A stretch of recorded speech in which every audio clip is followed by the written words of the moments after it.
श्री दुर्गा सप्तशती सप्तम अध्याय।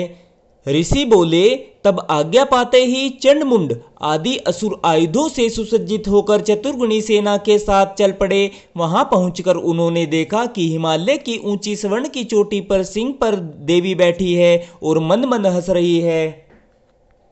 इस प्रकार उसे देखकर पकड़ने की चेष्टा करने लगे। किसी ने धनुष चढ़ा लिया, किसी ने तलवार संभाल ली एवं कितने एक देवी जी के पास पहुंच गए। तब अंबिका जी उन शत्रुओं के प्रति क्रोध में आ गई। उस समय क्रोध के कारण उनका मुख काला हो गया। तब देवी के माथे पर कुटिल होकर बोहें तन गई। तब भयानक मुख वाली काली देवी तलवार तथा पास लिए प्रकट हो गई। उस समय अद्भुत सा खंडवांग धारण किया हुआ था। नर मुंडमाला शोभित थी। चीते के चर्म की साड़ी पहने थी। शरीर का मांस सूखा दिखाई देता था। अत्यंत भयानक रूप था। मुख को विस्तार से खोल रखा था। लपलपाती हुई जिह्वा और भी भयानक थी। घसी हुई लाल लाल आंखें थी। गर्जना से सभी दिशाओं को भर दिया था। तब तो बड़े वेग से असुर सेना पर टूट पड़ी।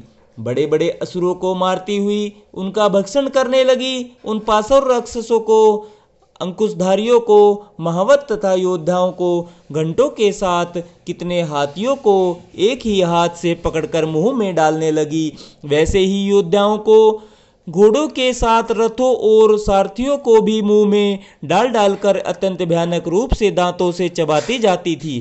किसी के केस पकड़ लेती तो किसी की गर्दन दबा डालती, किसी को पैरों से दबोच देती तो किसी को छाती से धकेल कर मार गिराती। असुरों के द्वारा छोड़े गए अस्त्र शस्त्रों को मुंह से पकड़ती जाती और दांतों से पीसती जाती। काली जी ने इस प्रकार बलवान दुरात्मा असुर की वह सेना कुचल डाली। उस देवी ने तलवार से एक क्षण भर में असुरों की वह सारी सेना मारकर गिरा दी। यह देखकर चंड उस भयानक काल की ओर दौड़ा। इधर महासुर मुंड ने भी महाभयंकर बाणों की वर्षा से एवं सहस्त्र चलाए हुए चक्रों द्वारा उस भयानक आंखों वाली देवी को ढांप दिया।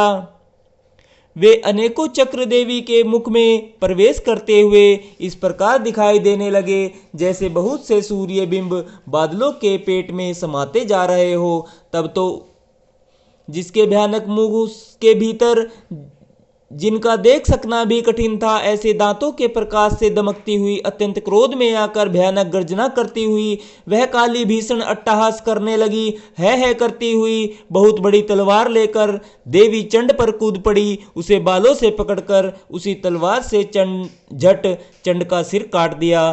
तब चंड को इस प्रकार मरा हुआ देखकर मुंड देवी की ओर दौड़ा। कुपिता काली ने तलवार से मारकर पृथ्वी पर मुंड को गिरा दिया। बची कुची सेना भयभीत होकर इधर उधर भाग गई। इसके अनंतर काली जी ने चंड तथा मुंड के सिर हाथ में ले लिए। फिर भयानक अट्टहास करती हुई चंडिका के पास पहुंचकर बोली, मैंने यह चंड और मुंड नामी महापशु आपकी भेंट चढ़ा दिए। अब तो युद्ध यज्ञ में शुंभ और निशुंभ का आप स्वयं वध करना। ऋषि बोले, अपने सम्मुख लाए गए चंड मुंड महासुरों को देखकर कल्याणी चंडिका काली से ललित वचन बोली, हे देवी काली के, क्योंकि तुम चंड मुंड को लेकर मेरे पास आई हो, इस कारण लोक में चामुंडा इस नाम से तुम्हारी ख्याति होगी। जय दुर्गे माता की।